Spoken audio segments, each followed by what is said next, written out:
Hello students, welcome back to my channel. आपका अपने channel Sushant classes पर स्वागत है। स्टूडेंट, आज के हम इस क्लास में applied mathematics class 11th probability exercise number 5 को हम कंटिन्यू करेंगे। और इससे पहले मैंने इस एक्सरसाइज के क्वेश्चन नंबर 1 से लेकर के 5 तक के कंप्लीट वीडियो सोल्यूशन अपलोड किया हुआ है। लिंक आपको डिस्क्रिप्शन बॉक्स में मिल जाएगा। और एक्सरसाइज नंबर 1, 2, 3, 4 भी अपलोड किया हुआ है, तो इन सभी का लिंक आपको डिस्क्रिप्शन बॉक्स में मिलेगा। तो आइए आज की कहानी को स्टार्ट करते हैं और बात करते हैं क्वेश्चन नंबर 6 से क्या बोला हुआ है। देखिए क्वेश्चन नंबर 6 यहाँ से क्या कहता है। कह रहा है कि अ फैमिली हैज़ 2 चिल्ड्रन। एक फैमिली है जिनके 2 बच्चे हैं। What is the probability that both the children are boys. तो सबसे पहले ना इसका सैम्पल स्पेस बनाओ। अगर किसी फैमिली के 2 चिल्ड्रन हैं, है ना, अ फैमिली हैज़ 2 चिल्ड्रन, तो दो टोटल 4 केस बन सकता है। क्या बनेगा देखो, या तो दोनों ही गर्ल होगी, या एक बॉयज़ और एक गर्ल होंगे, या एक गर्ल या एक बॉयज़, और या तो फिर दोनों ही बॉयज़ होंगे। तो क्या बोला है, what is the probability that both the children are boys. मतलब कि पी ए हमें कितना दे दिया, जिसको हमने बॉयज़ बोला हुआ है, दोनों के दोनों बॉयज़ हैं। तो बी बी, इसका प्रोबेबिलिटी निकालोगे तो कितना आएगा, 1/4 आएगा। गिवन दैट, जिसको हम बी बोलते हैं, गिवन क्या है, at least one of them is boy, कम से कम एक गर्ल होना चाहिए, तो बी जी होगा, है ना, या फिर गर्ल बॉय होंगे, और या फिर दोनों ही बॉयज़ होंगे। तो इसका जब पी बी निकालोगे तो कितना आ जाएगा, 3/4। अब इंटरसेक्शन निकालो, पी ए इंटरसेक्शन बी, दोनों में कॉमन क्या है, बी कॉमन है, तो बी और बी आ जाएगा, ये 1/4। हमें निकालना क्या है, P A upon B is equal to P A intersection B divided by P B. तो पी ए हमें कितना गिवन है, चेक करो, 1/4, है ना। और इंटरसेक्शन कितना गिवन है, नहीं गलत हो गया भाई, इंटरसेक्शन गिवन है हमें 1/4, इंटरसेक्शन है 1/4, और पी बी गिवन है 3/4। तो इसका आंसर आ गया 1/3, इससे ही कैंसिल हो गया। नोट कीजिए, फिर चलते हैं अगले क्वेश्चन पे। आइए देखो, कहता है one card is drawn from a well shuffled pack of the 52 card. ठीक है जी। If E is the event, the card is a king और क्वीन। भाई ई एक इवेंट है, या तो क्या होना चाहिए, किंग और क्वीन। तो भैया किंग कितने होते हैं, 4, और क्वीन भी 4, तो कितना आ गया, 8। तो मतलब कि पी ई जो होगा वो 8/52 होगा। फिर बोला हुआ है and F is the event, एक एफ इवेंट और है जो बोला हुआ है card drawn is a queen और एस। एक एफ इवेंट है जो क्या बोला हुआ है, क्वीन और एस। तो टोटल क्वीन होते हैं 4, एस भी होता है 4, तो इसका आंसर आ गया 8। तो पी एफ यहाँ से कितना आ जाएगा, 8/52।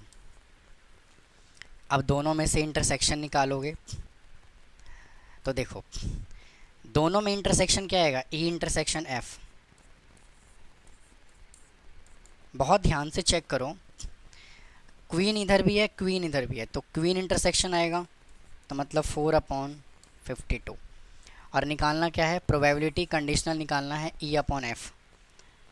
तो पी ई अपॉन एफ, इसका फार्मूला क्या होगा, P E intersection F upon में पी एफ।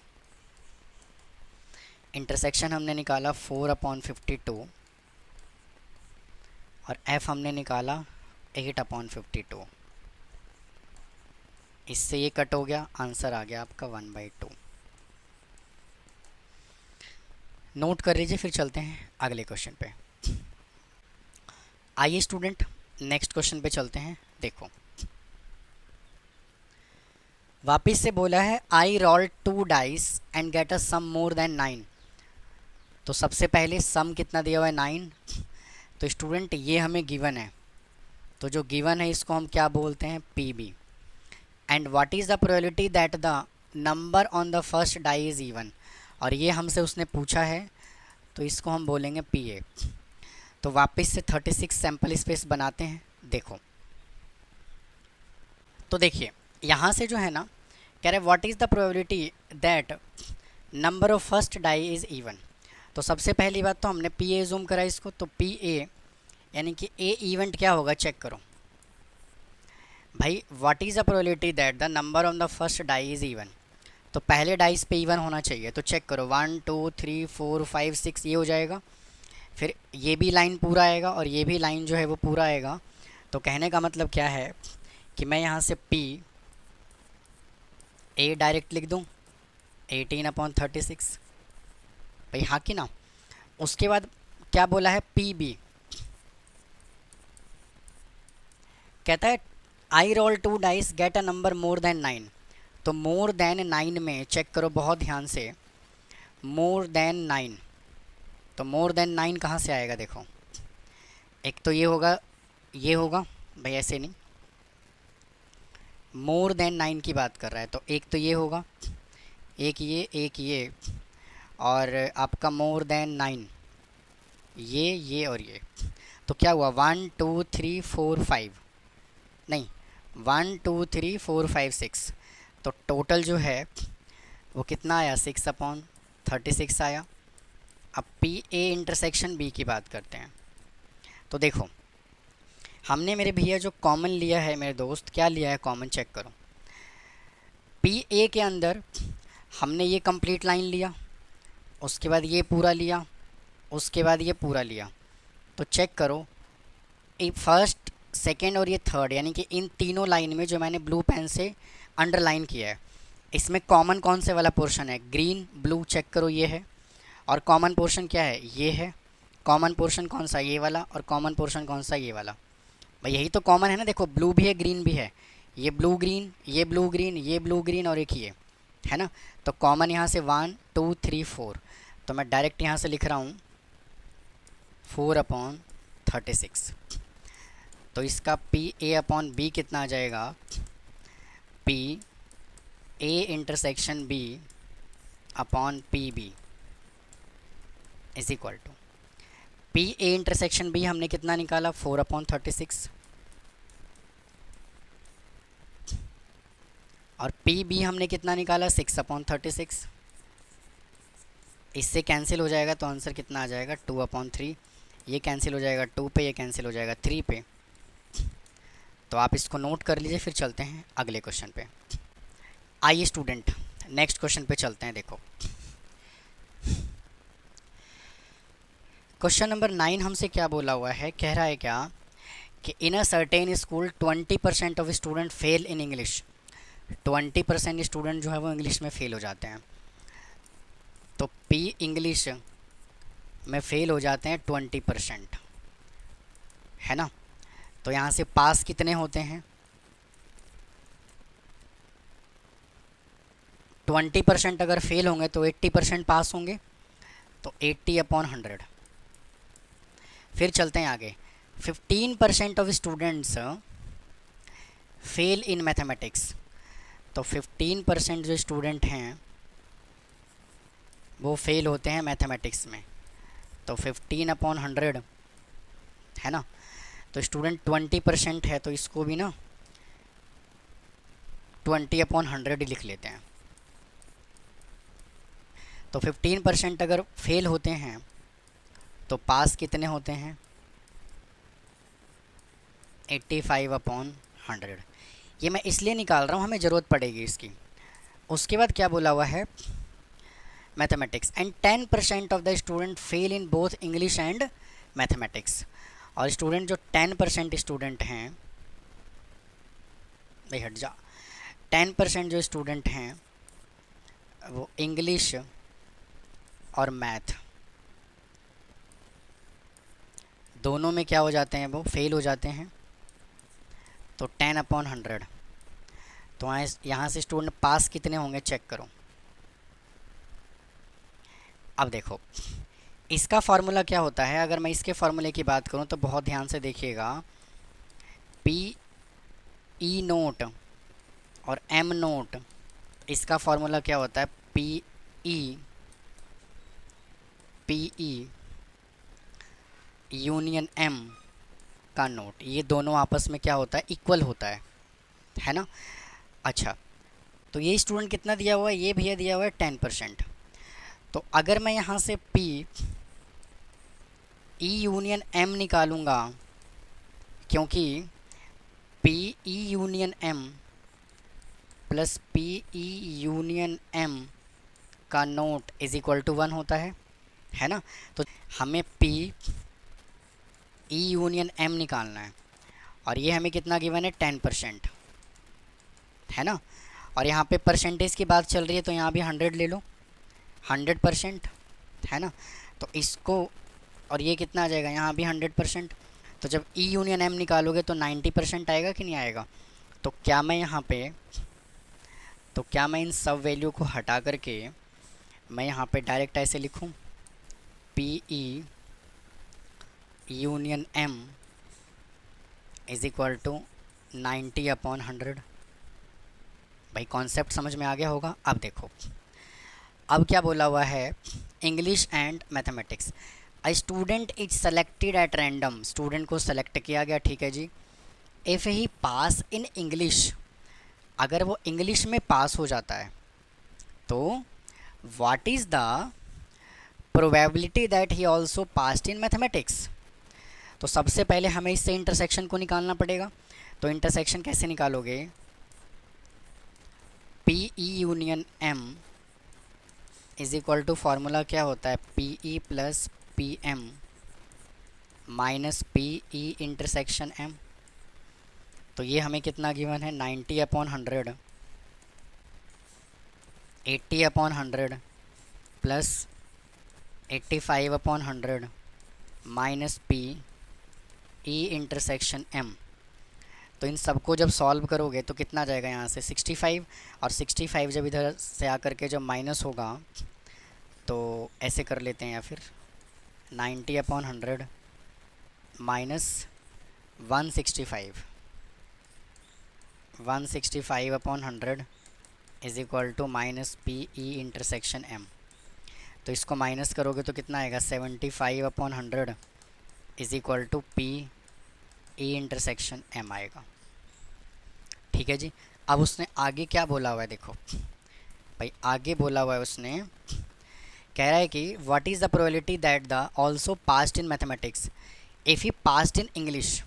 इंग्लिश में तो वो पास है, तो जब इंग्लिश में पास है तो क्या लिखोगे, पी ई नहीं पी एम, मैथ की पूछा है ना, तो P m/e is equal to, तो इसका इंटरसेक्शन में कितना निकाला, 75/100, और पी ई हमने कितना निकाला चेक कर लो, 80/100। इससे ये कैंसिल हो जाएगा, और 5 से कैंसिल करोगे 15, ये चला जाएगा 16। तो पी m/e कितना आ जाएगा, 15/16। तो इसको नोट कर लीजिए, फिर चलते हैं अगले क्वेश्चन पे। आइए स्टूडेंट नेक्स्ट क्वेश्चन पे चलते हैं। देखो नेक्स्ट क्वेश्चन क्या बोला हुआ है, कहता है 60% स्टूडेंट रीड हिंदी न्यूज़पेपर। भाई 60% स्टूडेंट जो है ना वो हिंदी न्यूज़पेपर रीड करते हैं, मतलब 60/100। 40% स्टूडेंट रीड तमिल न्यूज़पेपर। तो 40% जो न्यूज़पेपर हैं वो तमिल न्यूज़पेपर रीड करते हैं। लो जी 40/100। And 20% student read both Hindi and Tamil. Hindi and Tamil read करने वाले कितने हैं, 20%, है ना। तो 20/100।